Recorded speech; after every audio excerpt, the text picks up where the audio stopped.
NIA പറയുന്നത് വെച്ച് നോക്കുകയാണെങ്കിൽ വളരെ പ്രധാനപ്പെട്ട കാര്യങ്ങളാണ് ഇത്തരത്തിൽ പണത്തിന് വേണ്ടി ഇവർ കൈമാറിയിരിക്കുന്നത് എന്നാണ്. എന്തുകൊണ്ട് ഈ വിഷയം ഇപ്പോഴും ചർച്ച ചെയ്യപ്പെടുന്നില്ല? പ്രധാനമായി ചർച്ച ചെയ്യപ്പെടുന്നില്ല എന്ന് പറഞ്ഞാൽ ഈ കേസിൽ കുറെ ഗ്രേ ഏരിയാസ് ഉള്ളതുപോലെ എനിക്ക് തോന്നുന്നുണ്ട്. ഈ കേസ് 1.5-2 വർഷം മുമ്പ് എടുത്തിട്ടുള്ള കേസാണ് വിശാഖപട്ടണത്ത്.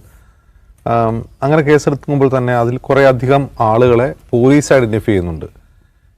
ഇതിൽ ഐഡന്റിഫൈ ചെയ്യപ്പെട്ട പലരെയും ഇനിയും പിടികൂടിയിട്ടില്ല. അതിനുശേഷം NIA കേസെടുത്തതിന് ശേഷമാണ് ഈ അറസ്റ്റ് നടക്കുന്നത്. മുമ്പ് അഞ്ച് പേരെ അറസ്റ്റ് ചെയ്തു, 3 പേര് കൂടി. അപ്പോൾ ഇവരെല്ലാം ചെറിയ മീനുകളാണ് ഈ അറസ്റ്റിലായവരൊക്കെ.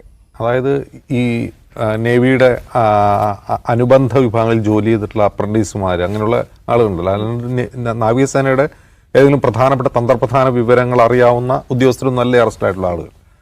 അവർ ട്രെയിനുകളായിട്ടുണ്ടായിരുന്നവർ, മറ്റ് ജോലികൾ ചെയ്തിരുന്നവർ, അനുബന്ധ ജോലികൾ ചെയ്യുന്നവർ, അവരൊക്കെയാണ് അറസ്റ്റിലായിട്ടുള്ളത്. അപ്പോൾ NIA പറയുന്നത് ഇവർ ഈ കാർവാർ അതുപോലെ കൊച്ചി ഈ 2 നാവിക കേന്ദ്രങ്ങളുടെയും നിർണായക വിവരങ്ങൾ പാകിസ്ഥാൻ ചാരസേനയ്ക്ക് ചോർത്തി കൊടുത്തിട്ടുണ്ട് എന്നാണ്.